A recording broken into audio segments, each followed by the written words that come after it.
नमस्कार, प्रणाम। मैं जुड़ चुका हूँ। एक बिहार के रहने वाले ऐसे सख्त हैं। आइए कुछ चुनावी मुद्दे पे कुछ बात करने के मौका एक बार दिया गया है इनको, तो आइए इनसे कुछ हम बात करते हैं। चुनावी मुद्दे पे कुछ हम बात कर लेते हैं। तो सर, आपका नाम क्या पड़ेगा? मेरा नाम पड़ेगा हलखोरी सी। मेरा नाम पड़ेगा हलखोरी सी। मैं बिहार से हूँ। बिहार से किस गांव से? हाँ, बिहार से औरंगाबाद जिला का बारून प्रखंड का ग्राम मेरा पटखौल है, काजी चक पंचायत का हूँ। ये बताइए कि इस बार सबसे तो मैं धन्यवाद आपको पहले देना चाहता हूँ कि जो बोलने का मौका आपने मुझे दिया है जी। और आप बताइए कि 2024 में आप किसको विजेता बना रहे हैं? देखिए, 2024 का लोकतंत्र का महापर्व चल रहा है जी। जनता समझ बुझ रही है। जो भी नेता यहाँ से चुन करके पार्लियामेंट में जाते हैं तो जनता को भूल जाते हैं।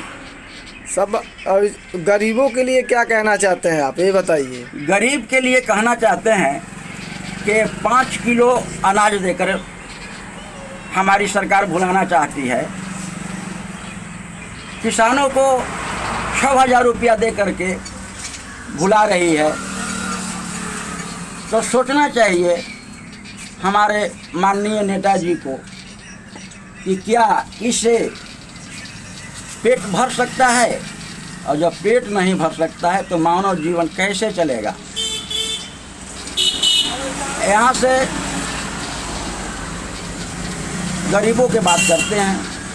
प्रत्येक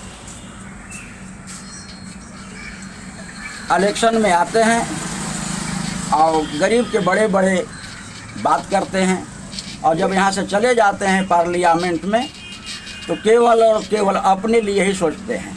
मैं ऐसा इसलिए कह रहा हूँ कि पार्लियामेंट में जब अपना पेमेंट उनको बढ़ाना होता है, अपना टीए भाता जब बढ़ाना होता है, तो पक्ष और विपक्ष एक हो करके और सब कुछ मनमाना कर लेते हैं। वहाँ विपक्ष नहीं होता है, और गरीब जनता के लिए जब कोई मुद्दा आता है तो पक्ष और विपक्ष हो जाता है, और इसी को पक्ष विपक्ष कहा गया है। मैं आज के नेताजी से पूछना चाहता हूँ, और पूरी जनता यह पूछ रही है, जनता समझ रही है किसको वोट देना, किसको नहीं देना। देखिए, वोट की बात है तो वोट मैंने जनता के तो लगता है कि नेता से कोई संबंध नहीं है। इसे इसलिए नहीं है कि मेरा जनता के कोई बात भर करते हैं। ये बताइए, बिहार में लालू जी को जिता रहे हैं कि तेजस्वी यादव को जिता रहे हैं, ये बताइए। देखिए, बिहार में लालू जी, आदरणीय लालू जी जब रेल मंत्री हुए थे तो आप लोगों को याद होगा, उत्तर प्रदेश के आप हैं जी। लेकिन जब रेल मंत्री बने थे पूरे देश का, तो रेलवे में बहुत बड़ा काम उन्होंने किया था। हाँ, ये कुली का भी नौकरी दिए थे रेलवे स्टेशन में, जो बोझा ढो रहे थे।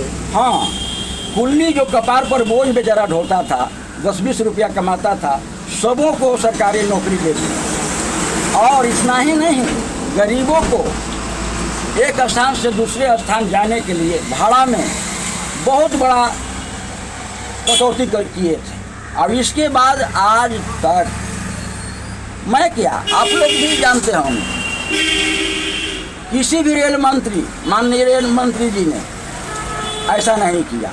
तो लालू जी का इस बहुत बड़ा देन है, और उनको उल्टा बदनाम किया लोग, चोर बनाया लोग। तो ये तो बिहार में जनता में आवेश है, जो काम करता है और उसको आप चोर बनाते हैं। तो लालू जी तो काम करके दिखाया है, काम को तो भूला नहीं जा सकता है। गरीब युवा के लिए उन्होंने बोलने का, बैठने का अधिकार, समाज में रहने का अधिकार भी दिया। आज जो बिहार है वो लालू जी का बड़ा देन है, लेकिन आज तो उनको कहा जाता है चारा घोटाला, चोर। तो ठीक है, जो थोड़ा बड़ियार होता है कुछ भी कह के निकल जाता है। ये बताइए, गरीबों के लिए आप क्या कहना चाहते हैं, 2 शब्द? देखिए, गरीबों के लिए, गरीब के लिए कहना चाहते हैं कि जो गरीब बेघर है, जो लंगड़ा लूल्हा है,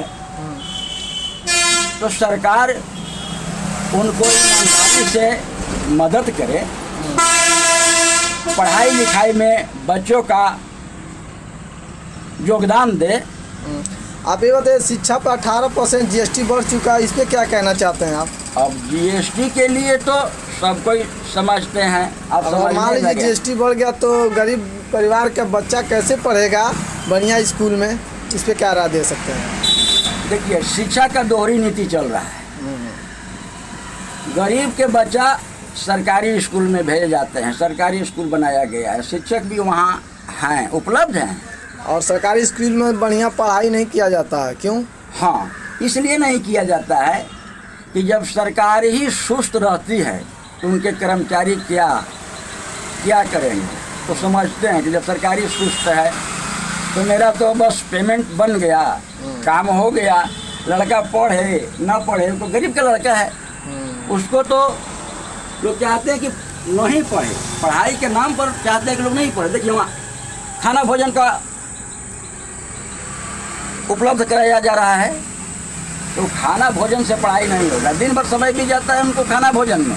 आने वाला 1 जून को आप क्या करेंगे?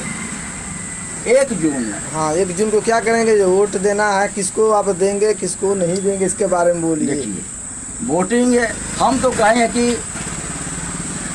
नेता लोग जब अपने लिए ही पक्ष और विपक्ष जब कर लेते हैं पार्लियामेंट में, तो हमारे जैसे लोग तो नोटा को वोट दे देगा, या जो समझ थोड़ा सा भी है कि नेता हमारे लिए कुछ नहीं कर रहे हैं। आप बताइए, आप किसको वोट देंगे? आप किसको, नीतीश जी को देंगे कि लालू जी को देंगे कि तेजस्वी यादव जी को देंगे, किसको देंगे? देखिए, नीतीश जी की बात आती है तो ठीक है, नीतीश जी बहुत अच्छे नेता थे, लेकिन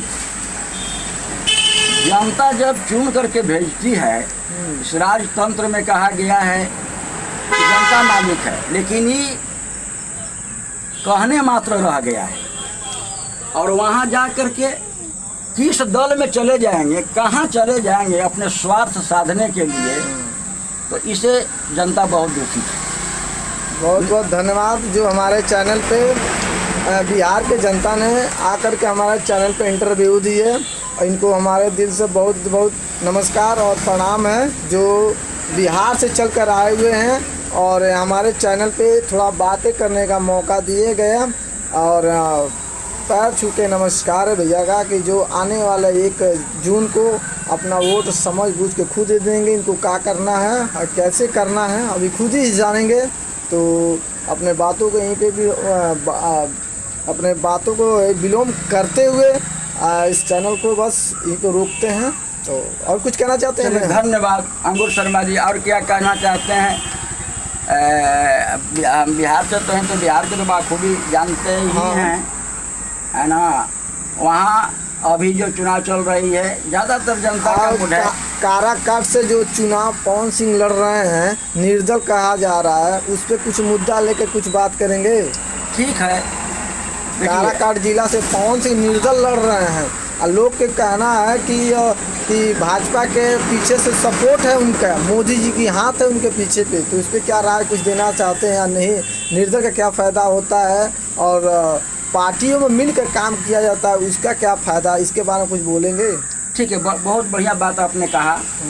चलिए देखिए, भाजपा के सदस्य हैं पवन जी। हाँ, अब उनको पूरा देश, वो तो भोजपुरी के गायक। हाँ, भोजपुरी गायक हैं, पूरा देश जानता और समझता है। हाँ। और भाजपा के जब सदस्य हैं तो बिना भाजपा के अंदरूनी सलाह के कभी नहीं लड़ सकते हैं। और अगर लड़ भी रहे हैं तो सदस्यता उनको खत्म कर देते तो लोग समझता। अब तो समझ रहा है कि उपेंद्र कुशवाहा जी को हराने के लिए ही ऐसा मोदी जी ने किया है। हाँ, वहाँ पर उपेंद्र कुशवाहा जी भी काराकाट जिला से लड़ते हैं और कुछ लोगों ने बोल रहे हैं कि काराकाट जिला से पवन सिंह को बहुत भारी विजेता बनाया जाएगा और उपेंद्र कुशवाहा जी को हराया जाएगा, तो क्या ऐसे कुछ निर्णय मिलता है क्या वहाँ? देखिए, नौजवान तो फिल्मीकार हैं, संगीतकार हैं, तो वहाँ के नौजवान में तो पूरा उत्साह है और वोट तो बढ़िया लाएंगे। हो सकता है जितने के कगार पर भी हो सकते हैं, जीत भी सकते हैं, ऐसी कोई बात नहीं है, जैसा उनकी हवा है। बोल रहे हैं कि हम काराकाट जिला में रह कर के फिल्म इंडस्ट्री बैठा देंगे और अपने माई अब बहन के साथ यहीं पर रह करके सारे जनता को सेवा भी करेंगे। पवन सिंह काराकाट जिला से ऐसे कुछ बात बोले हुए हैं, सोशल मीडिया पे इनका बात बहुत तेज़ी से वायरल हो रहा है। देखिए, अगर जनता के समझ में आ गया कि इनकी बात में ईमानदारी है, इनकी बात में दम है, तो चुनाव जीत भी सकते हैं। और अगर समझ में आ गया कि नहीं, नेता की तरह बोलेंगे, इंडस्ट्री बिठा देंगे, पूरा परिवार हम लोग आप लोग को साथ रहेंगे।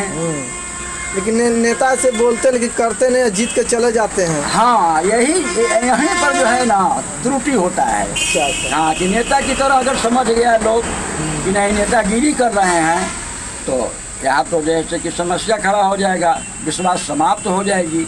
लेकिन देखिए अब कहाँ तक विश्वास से बैठाना दिल में पवन जी का काम है, बैठाते हैं जनता के, इतना मुड़ते हैं। नमस्कार बोलते बस आपका। और चलिए, अंगूर शर्मा जी, आपका धन्यवाद है कि मुझे बोलने का आपने मौका दिया। बहुत बहुत शुक्रिया। बिहार से रहने वाला? मैं बिहार से रहने वाला हूँ।